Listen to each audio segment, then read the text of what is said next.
উচিত। আপনার কি মনে হয় একজনকে আইডল বানানোর জন্য তার মাপকাঠি কি হওয়া উচিত? তার সফলতা নাকি তার মূল্যবোধ? আমরা যাদেরকে আইডল বানাই তারা কি সত্যি আমাদের আইডল হওয়ার যোগ্য? নাকি তারা তাদের ফিল্ডে সফল বলে তাদেরকে আমরা মাথায় তুলে রেখে দিয়েছি? বলিউড, টলিউড, ক্রিকেট, ফুটবল এই সমস্ত ফিল্ডেরই যারা সেলিব্রিটি বা বড়, বড় বিজনেসম্যান তারা কোনো রকম কোনো সোশ্যাল ইস্যুতে কথা বলে না বা যেগুলো নিয়ে মানুষের খুব অসুবিধা হচ্ছে সে সমস্ত ইস্যু নিয়ে কথাই বলে না। তারা সবসময় চাটুকারিতার পথটাই বেছে নেয়। আমি বলছি না যারা পাওয়ারে আছে তাদের এগেইনস্টে কথা বলতে হবে। বাট যেটা সত্যিই রিয়াল ইস্যু, যেটা সোসাইটির ইস্যু, মানুষের পেইন পয়েন্ট সেগুলো নিয়ে তো তারা নিজেদের ওপিনিয়ন রাখতে পারে। অনেকে বলতে পারে যে না তাদের সাথে অনেক বড়, বড় ব্র্যান্ড, বিজনেস, টাকা যুক্ত আছে, তাদের ফ্যামিলি আছে। তাহলে অন্যান্য ইন্ডাস্ট্রির জন্যও তো এটা সত্যি হওয়া উচিত, রাইট? আমি যদি হলিউডের কথা বলি সেখানে তুমি বড় বড় মিউজিশিয়ান, অ্যাক্ট্রেস, অ্যাক্টর, বড় বড় থিয়েটার আর্টিস্ট তাদেরকে যদি তুমি দেখো বা ইভেন বড় বড় বিজনেসম্যান তারা কিন্তু সোশ্যাল ইস্যুতে একদম ভোকাল।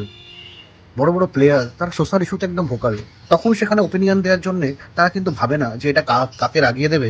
তখন সেটা মানুষের জন্য ভালো, আম জনতার জন্য ভালো। তখন তারা সেটা নিয়েই কথা বলে।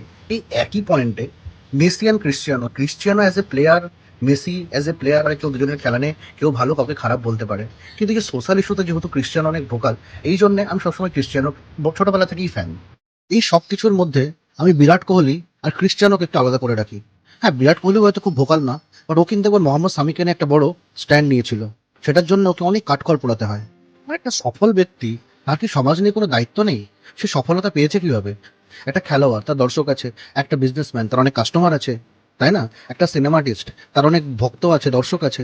তো মানুষ ছাড়া তো তাদের কোনো মূল্য নেই। তারা তারা যদি মানুষের ইস্যু নিয়ে কথা না বলে, তো তাদের এক্সিস্টেন্সটাই বৃথা মনে হয় না? আর কেউ শুধু সফল বলে, বড় গায়ক বলে, বড় প্লেয়ার বলে, বড় নায়ক নায়িকা বলে তার ভক্ত হবেন না। তার মূল্যবোধ, সমাজের প্রতি দায়বদ্ধতা এগুলোও তাকে আইডল বানানোর মাপকাঠি হওয়া উচিত। আপনার কি মনে হয় একজনকে আইডল বানানোর জন্য তার মাপকাঠি কি হওয়া উচিত? তার সফলতা নাকি তার মূল্যবোধ? আরেকটা প্রশ্ন, আপনি যাকে আইডল মানছেন কতজনকে আপনি মানুষ হিসেবে সত্যি সত্যি চেনেন?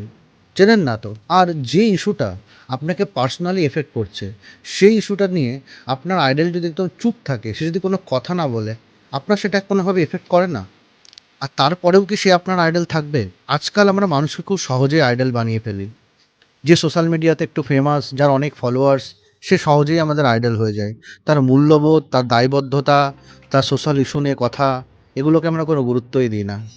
আর তাদের আইডল বানানোর মাপকাঠি কি? তারা খুব বড় প্লেয়ার, অসাধারণ গান গায়, তাদের কোটি কোটি ফলোয়ার্স আছে, মানুষ তাদেরকে দেখলে সেলফি তুলতে চায়, অটোগ্রাফ নিতে চায়, তাই তারা আমাদের আইডল। নিজেদের ইনভেস্টমেন্ট, নিজেদের ব্র্যান্ড এগুলোকে সেফ রাখার জন্যে তারা যদি চুপ থাকাটাই পছন্দ করে, তাহলে একটা সাধারণ মানুষ আর একটা রোল মডেলের মধ্যে কি ডিফারেন্স? ইতিহাস তাদেরকেই মনে রাখে এবং তাদেরকেই সবচেয়ে বেশি সম্মান করে, যারা নিরাপত্তা এবং জনপ্রিয়তার কথা না ভেবে, যারা সোশ্যাল ইস্যুতে সত্যিকে সত্যি বলতে পারে। সো কারোর জনপ্রিয়তা দেখে কাউকে আইডল বানাবেন না।